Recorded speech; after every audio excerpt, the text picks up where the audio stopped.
we haven't got a bad team whatsoever. What we haven't got is a great squad.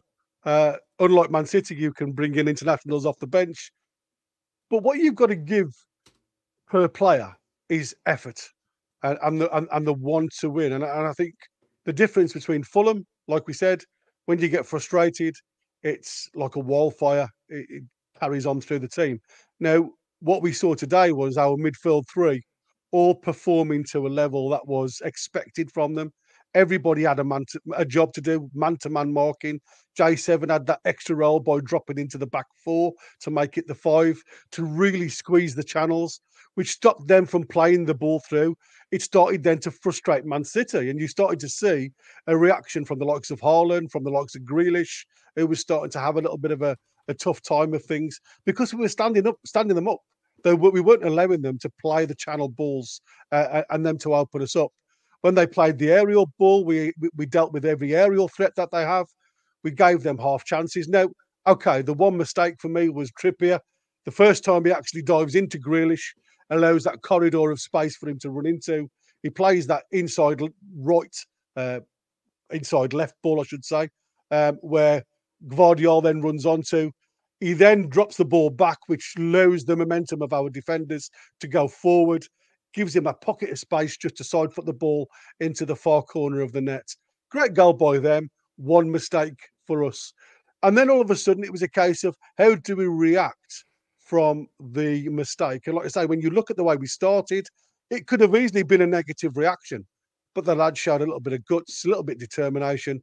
And from that, you are again, it's all about percentages then. How do you use those percentages in your favour?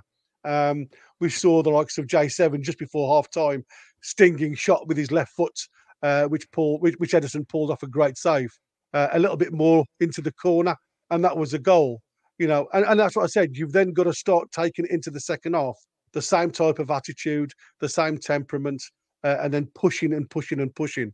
And eventually you'll get that chance. Now, for me, again, like I said, my observation of Gordon today, without having too much of the service, was for him to drop in deep, collect the ball, turn and run, because then you have the defenders have to make a decision whether to follow you man for man, as we saw with one of our two defenders, where they've gone further up the field, knowing full well there's somebody helping at the back with J7.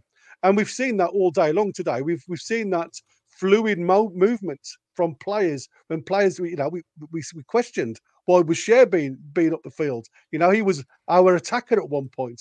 Burn the same, closing the ball down, using the space to try and get rid of the ball. But for me, it was the run from Gordon. It was just that effort to try and get something from the game. And when he got that driving ball through the middle, drew the foul from Edison, got us the penalty and the goal that we actually deserved. For me, it was an amazing team performance. I think everybody deserves a pat on the back. I don't think there should be anybody that doesn't get over a 7 today. Um, and if somebody can prove me wrong, then please do. Maybe, you can class probably some of the subs as a bit difficult. A little bit of concentration went awry when we had to make the subs, and I think the subs were needed to give us a little bit more of a fresh impetus. But we certainly deserve the result. Yeah, I mean, with the subs, it's tough because there's not much Eddie can do, to be honest. I mean, Mm. he played who he needed to play. Even as a starter, Tonali to me was amazing. Just that midfield, so solid, Yeah. so solid. Couldn't City couldn't penetrate our midfield whatsoever. And I don't think it's a surprise that Tonali, Bruno, and Joe Linton.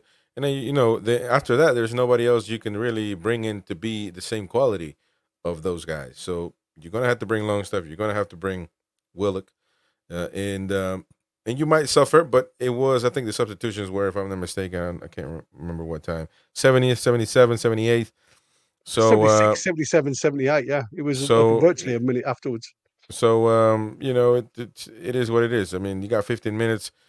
You got to be able to trust, I guess, a Longstaff or Willock to do a job for 15 minutes. If they can't do it in 15 minutes, they're fresh. The rest is tired. Then we have an issue. But I think they did decent. Longstaff did give a ball away though, in a way that, man, it would have been just horrible, horrible, horrible. to have granted a goal in that instance. So it would have been something else if we did, but we didn't. We got the result. Pope also, he could have given them another a goal right there, and that would have been horrible. But let's get with some comments. I threw the link in there, by the way. The link is in the chat. If you want to come on, have your say. No camera needed. All fans are welcome. It's a call-in show right now for you to come on, have your say. We'll be on for a minute. So the Mighty Win says Sofa scored of given Jack Grealish the man of the match. I don't know. Well, he had most of the ball, but he didn't really do a lot with it. No. Jordan for Life, Chris, did anyone have 1-1? Yes, it was Gary changed it in the last minute, and somebody else did have 1-1. Was it you, Jordan for Life? I think it was you. Yeah, it was you. It was you, man. Let me see. As soon as I saw the lineup, I thought there's a chance of us sneaking one here. Going on what I've seen Eddie do in the past with his 5-4 or a 4-5 low block makes it very difficult for oppositions to score against you. And to be fair, you can say Popey scored a couple of really good goals, but when you look at the likes of Trippier making that one mistake, allowing the ball to come through, without that, I don't think they'd have scored all day.